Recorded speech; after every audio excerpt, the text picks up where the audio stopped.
Hello friends, today we are going to continue with the second subtopic of the third topic of French Revolution class and NCERT. So let's start. So the fall of Jacobin government allowed the wealthier middle classes to seize power. A new constitution was introduced. अब एक new constitution बनाया गया जो non propertied section जो थे, जो थोड़े poor people थे, जिनके पास खुद की प्रॉपर्टी भी नहीं थी, उनको भी वोट करने का अधिकार था।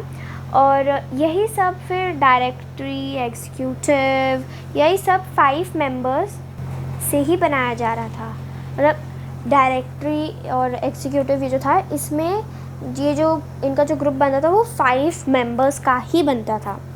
अब लेकिन जो डायरेक्टर्स थे वो ऑफन उनके जो आइडियाज़ होते थे वो लेजिस्लेटिव काउंसिल्स के साथ बहुत क्लैश करते थे, बहुत। तो जो डिसमिस कर दिए गए फिर, लेकिन बाद में फिर political instability end of the directory paved the way for the rise of military dictatorship. Dictator who was Napoleon Bonaparte. अच्छा, आपको एक ऐसी जस्ट फैक्ट टाइप ऑफ और जस्ट मैसेज टाइप कि नेपोलियन बोनापार्टे को हिटलर का भाई भी कहते थे। मतलब लाइक जस्ट उसकी हरकतें भी हिटलर जैसी थी, तो इसलिए उसको हिटलर का भाई भी कहते थे। मतलब कुछ कहते होंगे, अरे नेपोलियन बोनापार्टे आया तो अरे हिटलर का भाई आ गया, मतलब लाइक दिस ओनली। सो अब नेपोलियन बोनापार्टे के जितने भी political instability of directory paved way थे, वही सब अब मिलिट्री डायरेक्टर में भी बदल गए। तो वही अब इसने कुछ गड़बड़ की होगी। Now through all these changes in the form of government the ideas of freedom. अब यही सब जब चेंजेस होते रहे गवर्नमेंट के अंदर, तो फ्रीडम का आइडिया आया, इक्वालिटी का आइडिया है, इक्वालिटी बिफोर द लॉ के, और फैटर्निटी का आइडिया है। मतलब ऐसे ऐसे आइडियाज़ आते गए और फिर पॉलिटिकल मूवमेंट्स होती गई, और यही सब मोटिवेट करते गए normal citizens of the France को। और रेस्ट ऑफ द यूरोप जो था वो तो था ही, फॉलोइंग सेंचुरी करता ही रहता था। So next, let's come to the next page number. Our fourth topic is, did women have a revolution? अब स्टार्टिंग से ही वुमेन्स को बिल्कुल भी राइट नहीं था। मतलब राइट तो था उनको वैसे वर्क करने के लिए, लेकिन वो क्या वर्क करती थी कि पूरी फैमिली को वो कैसे चलाएंगे और नॉर्मल काम। अब जैसे कि यहाँ पे भी दिया हुआ है कि उनको और कोई वर्क नहीं होता था काम करने के लिए, सिर्फ सीमस्ट्रेस, लॉन्ड्रेस। सीमस्ट्रेस हमने पता टेलर है, अगर आपने पढ़ा भी होगा। इससे ही जस्ट अभी मैंने हैप्पी किंग के बुक के बारे में एक चैप्टर था, तो उसमें भी बताया था। तो that seamstress is a tailor only. तो अगर आपने वो नहीं देखी है तो प्लीज़ उसे देख लीजिए, and it's very interesting chapter. Let's come to our chapter. तो अब वही था, वही सब उनको टेलर का काम दिया जाता था, लॉन्ड्री में काम करने के लिए काम दिया जाता था, फ्लावर्स को सेल करने के लिए काम दिया जाता था, जितने भी फ्रूट्स वेजिटेबल्स थे वो सब वो सेल करते थे, वो काम दिया जाता था। डोमेस्टिक सर्वेंट्स लाइक वही मेड्स जो अभी भी आए, वही सब काम दिया जाता था। अब जो नोबल्स, क्लर्जी, ये सब की डॉटर्स थी, उन सबको एजुकेशन, जॉब ट्रेनिंग, ये सब का मतलब था राइट, लेकिन जो नॉर्मल वुमेन थी उनको राइट नहीं था। नॉर्मल डॉटर्स थी उनको राइट नहीं था। तो अब यही दूसरी तरफ जो हमने पढ़ा, नोबल्स की बेटियों को राइट था, वेल्दियर मेंबर्स की डॉटर्स को भी राइट था, वुमेन्स को भी राइट था वहाँ पे। और वहाँ पे जो उनकी जो फैमिलीज़ थी उनकी arrange marriage for them also, उनकी भी मैरिज को वो वही फैमिली अरेंज करती। तब जितने भी वुमेन वर्किंग थे, working women had also to care for their families, that is cook, fetch water, quake up for bread and look after the children. Their wages were lower than those of men.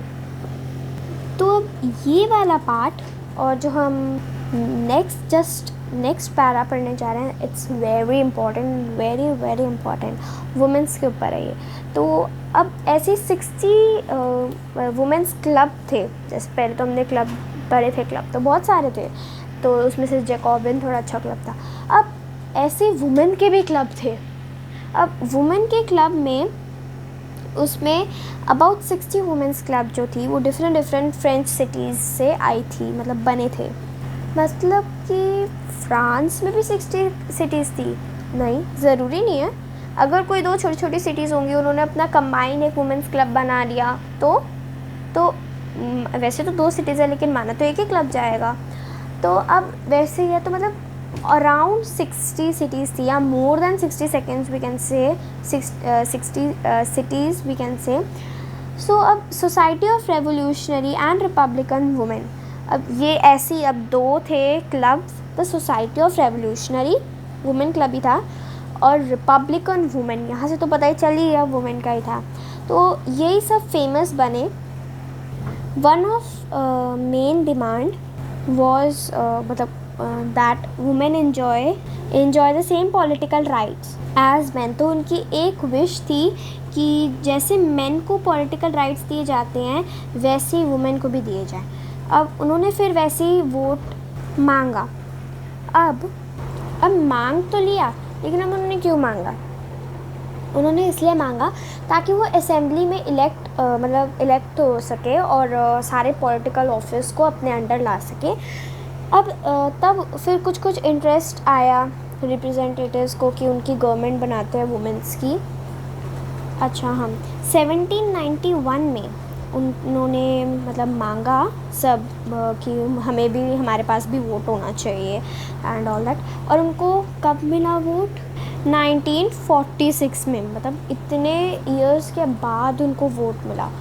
चलो, अब वैसे खुश तो हो गए होंगे वो कि उनके वोट मिला, लेकिन तब भी इतना लेट मिला। तो वही उन्होंने टुगेदर फिर बहुत सारे क्रिएशंस बनाने लग गई, स्कूल्स बनाने लग गए, और फिर उन्होंने जो स्कूल खोले अब वो गर्ल्स के लिए कंपल्सरी थे, चाहे बॉयज़ को एडमिशन दो या ना दो। और जितनी भी मैरिजेस थी, मतलब जितनी भी मैरिज होती थी उनकी, तो उनको फोर्स नहीं किया जाता था, उनकी विल पे मैरिज करवाई जाती थी। डिवोर्स को भी उन्होंने लीगल मान लिया था, और उनको फिर कहा था कि अब वो दोनों, मैन और वुमेन दोनों से हुआ जाएगा। वुमेन जो थे उनको जॉब्स के लिए भी ट्रेन किया जाता था, और छोटे छोटे बिजनेसेस के लिए भी।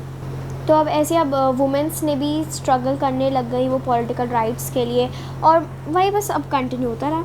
अब जब वो रीन ऑफ टेरर, हमारे प्रीवियस वीडियो में जब हमने पढ़ा, रीन ऑफ टेरर जो था, अब वहाँ भी न्यू गवर्नमेंट्स बनाई गई, न्यू लॉज बनाए गए, और जितने भी वुमेन क्लब्स थे उन सबको मतलब वुमेन क्लब को श्योर कर दिया कि हाँ, मतलब वो भी थोड़ा ऊपर रहेंगी, और जितनी भी पॉलिटिकल एक्टिविटीज़ थी वो सब बैन कर दी गई जो उनके ख़िलाफ़ थी। फिर वुमेन्स को, बहुत सारी prominent womens were arrested and number of them were executed also. तब भी फ्रांस में ऐसा था कि कहीं कहीं वुमेन्स को रिस्पेक्ट नहीं दी जाती, और कुछ जो बहुत हाई ऊपर पहुंच जाती थी मेन से भी, उनको तब भी थोड़ा रिस्पेक्ट दे देते थे। लेकिन जो छोटी छोटी थी क्लब्स जो थे छोटे छोटे, उनको बोल देते थे, उनको मतलब अरेस्ट किया जाता था, एग्जीक्यूट करा जाता था, वही जब फोर्सेस हो जाता था वहाँ पे। चलो, वो अब वुमेन्स की जो मूवमेंट थी वो उनके राइट्स पे डिपेंड करने लग गई। तो उनकी राइट्स पे डिपेंड होने लग गया, और उनको फिर इक्वल वेजेस मिलने लग गए, मेन और वुमेन को। फिर अगले 200 ईयर्स के बाद, मतलब ऑलमोस्ट अराउंड 200 ईयर्स के बाद, बहुत सी कंट्रीज़ में भी वुमेन्स को, मतलब यही सब हुआ, वुमेन्स को राइट हुआ, और उनको इक्वल वेजेस भी कंटिन्यू हुए उनके साथ। अब जितने भी वोटिंग के लिए फ़ाइट्स होने लग गई, वही वुमेन्स के बीच में, वुमेन्स और मेन के बीच में, अब इंटरनेशनली भी अब फाइट्स होने लगी, बताओ। और मतलब ऑलमोस्ट जब 19th सेंचुरी ख़त्म होने वाला था, तो 19th सेंचुरी में और 20th सेंचुरी की स्टार्टिंग में उनको फिर जाके इंटरनेशनल वुमेन सफ़रेज मूवमेंट में भी फिर उन्हें लिया गया। एंड यही एक एग्जाम्पल था political activities of French women during the revolutionary years, and kept alive as an inspiring memory, and was finally in 1946 that women in France won the right to vote. अब वही 1946 में उनको right मिल गया और उन्होंने कब demand किया था? 1791 में, और you can say when they wished. So now here our one more topic is finished. So we will meet you with a new topic, with a new episode or a video. So bye.